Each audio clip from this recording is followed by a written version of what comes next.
para Croters, gimana? Masih suka berantem perihal internet mati? Setelah membahas sebuah kisah hidup dari Fritz Honka yang diangkat dari kisah nyata, kali ini saya kembali lagi membahas film tentang kehidupan keluarga yang sangat membingungkan. Terlebih lagi sang anak bungsu yang bisa dibilang laknat, di mana sang anak akan mengurung semua keluarganya di sebuah bunker. Gimana kelanjutannya? Jika tonton Nyali Rakusia. Film akan berfokus kepada seorang anak laki-laki berusia 13 tahun bernama John. Dia tipikal anak yang kaku, dingin, tidak berekspresi, dan memiliki rasa ingin tahu yang sangat tinggi. Sebagai info tambahan, John sendiri lahir di keluarga yang bahagia dan juga masih utuh. Ada ibu, ayah, dan kakak perempuannya. Secara ekonomi, John juga bisa dibilang sangat tercukupi. Bahkan secara kasih sayang pun John mendapatkannya dari sang ayah, ibu, dan kakaknya. Hey, buddy. Keesokan paginya, John terlihat sedang bermain drone baru pemberian sang ayah. Dan itu juga menegaskan bahwa kondisi ekonomi sang ayah sangat baik. Karena tidak seperti kalian, John bisa bermain drone bukan hanya sekedar pesawat-pesawatan dari kertas. Tanpa sengaja, John menemukan sebuah bunker entah peninggalan siapa, namun seakan tidak peduli, John lebih memilih mengambil drone-nya yang tersangkut di pohon. Seperti yang saya katakan di awal, John memiliki rasa ingin tahu yang sangat tinggi. Dan itu dibuktikan ketika John meminum obat tidur milik sang mama dengan alasan ingin tahu. Pada saat makan bersama, John yang memiliki rasa ingin tahu yang sangat tinggi akhirnya bertanya tentang bunker di belakang rumahnya. Dan dengan sabar sang ayah pun menjelaskannya. John yang masih tidak mengerti tentang apa itu bunker akhirnya bertanya kembali. Dan dengan sabar sang ayah kembali menjelaskan apa itu bunker.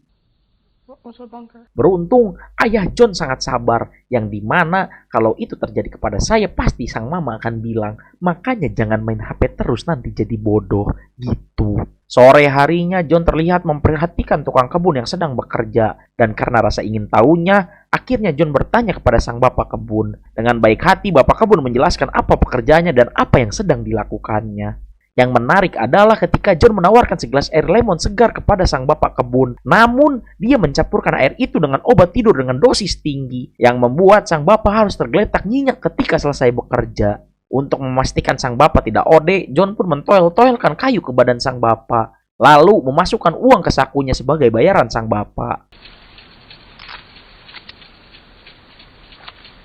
Singkat cerita, ketika malam hari menjelang, kita diperlihatkan John yang sedang bermain game online bersama teman dekatnya. Dan itu menegaskan sekaku-kakunya anak, dia akan tetap terkena serangan gangguan belajar zaman modern, yaitu game online.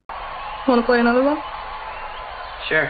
Namun ketika tengah malam, Anda akan diperlihatkan kelaknatan sang anak, yang mungkin kalau setan melihat, juga akan terheran-heran, di mana dia telah memasukkan obat tidur ke minuman semua keluarganya tanpa terkecuali. Lalu memasukkan semuanya ke bunker yang ada di belakang rumahnya tanpa alasan yang jelas. Sampai di sini saya sendiri bingung dengan maksud dari si John. Apakah dia mengidap sebuah penyakit gangguan jiwa yang bernama psikopat? Tapi entahlah, hanya tukang bakso yang bawa talkie-walkie yang tahu. Akibat dari perbuatan John, akhirnya ayah, ibu, dan kakaknya pun terkejut ketika bangun dengan keadaan sedang berada di bunker.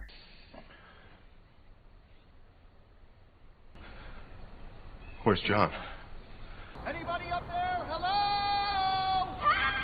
Di sisi lain, John sendiri sedang menelepon semua orang agar tidak datang ke rumah. Tentunya agar aksi laknatnya itu tidak diketahui oleh orang. Bermodalkan pengalaman menyetirnya di dalam game, akhirnya John pun mencoba mengendari mobil sang ayah. Walaupun pada awalnya masih endut-endutan, akhirnya John bisa dengan lancar mengemudikan mobil sang ayah. Dan itu juga menegaskan bahwa John tidak tolol-tolol amat. Namun tanpa disangka-sangka, tujuan dari John mengendari mobil adalah untuk mengambil uang sang ayah di ATM. Lalu pergi membeli ayam geprek dengan jumlah yang banyak dan menikmati semuanya sendiri tanpa memikirkan keadaan keluarganya. Tak lama dari itu datanglah sahabat sang ibu yang mengajaknya latihan senam bersama. Di mana John beralasan bahwa seluruh keluarganya sedang menjenguk kakeknya yang sakit. They went to go visit Grandpa.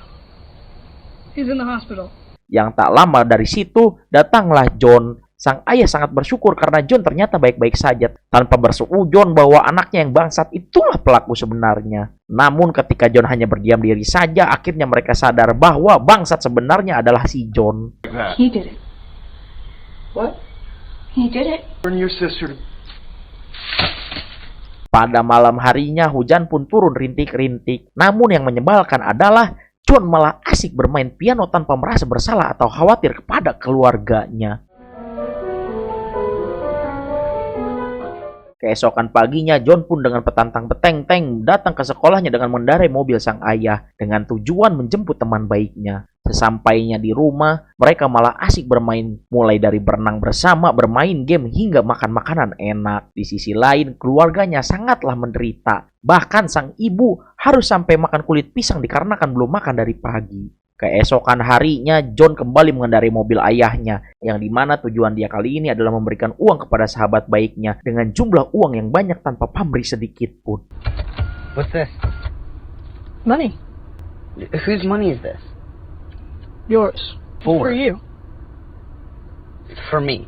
Ketika sampai di rumah, John dikagetkan dengan kedatangan teman ibunya yang sudah berada di rumah karena merasa curiga. Mengingat status John yang anak bungsu berumur 13 tahun dan biasanya juga anak bungsu selalu dineng-neneng. Namun John yang memiliki rasa penasaran yang tinggi malah menanyakan hal-hal yang tabu ke teman ibunya. Dan itu membuat perempuan seumur ibunya itu pun merasa tidak nyaman dan pergi meninggalkan John.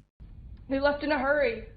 Tidak menyerah sampai di situ, keesokan harinya teman sang ibu kembali datang ke rumah John. Namun kali ini dia tidak sendiri, melainkan bersama seorang polisi. Karena merasa ada yang janggal dengan John. Namun karena pintu rumah yang terkunci dan John juga bersembunyi, akhirnya mereka berdua pun kembali pulang tanpa mengecek bunker di belakang rumahnya. Pada malam harinya, John berinisiatif memasak bermodalkan tutorial dari Chef Juna, di mana dia membawa masakan itu ke bunker beserta vodka kesukaan ayahnya. Lalu dia memberikan makanan itu, kemudian John duduk di pinggir bunker selayaknya sedang makan bersama keluarga dengan keadaan normal.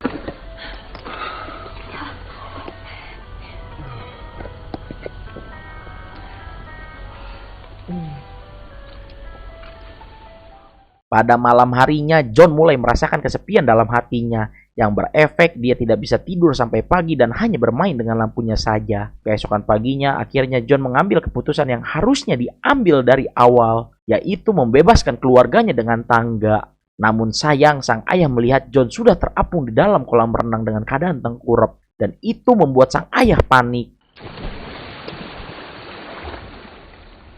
Namun tanpa disangka-sangka, itu hanyalah permainan yang biasa John mainkan bersama teman baiknya. Bangsat! Setelah keluarganya bebas, sang ayah yang tidak mau ambil resiko untuk menginap di bunker lagi, langsung menutup bunker saat itu juga. Kemudian melanjutkan hidup normalnya seakan-akan tidak terjadi apa-apa. John sendiri setelah melakukan hal laknat ke keluarganya tidak mendapatkan sanksi ataupun hukuman yang setimpal. Yang dimana kalau saya yang melakukan itu, sudah dapat dipastikan sapu nyiri akan mendarat di punggung saya berkali-kali hingga meninggalkan bekas yang sangat mengerikan. Dan film pun tamat. Kalau kita teliti dan mengulang video ini berkali-kali, maka kita dapat menarik kesimpulan bahwa si John adalah anak yang bangsat. Karena sampai di akhir film, si John tidak memiliki indikasi rasa bersalah. Dan kelakuan bodohnya itu hanya dilandasi rasa penasaran untuk menjadi seorang yang telah dewasa. Namun yang dia lakukan selama keluarganya di dalam bunker hanya senang-senang saja, tanpa memikirkan bagaimana cara cari uang. Dan tentu saja itu tidak akan dapat bisa dilakukan ketika dia nanti sudah dewasa. Dan hikmah yang bisa kita ambil dari film ini adalah didiklah anak sebaik mungkin, karena seperti apa yang disabdakan Rasulullah Shallallahu Alaihi Wasallam yang diriwayatkan oleh Abu Hurairah dalam hadis riwayat Imam Muslim, apabila manusia meninggal maka terputuslah segala amalan kecuali 3 hal, yaitu amal jariah, ilmu yang bermanfaat, dan juga doa anak soleh yang berdoa baginya. Nah itu.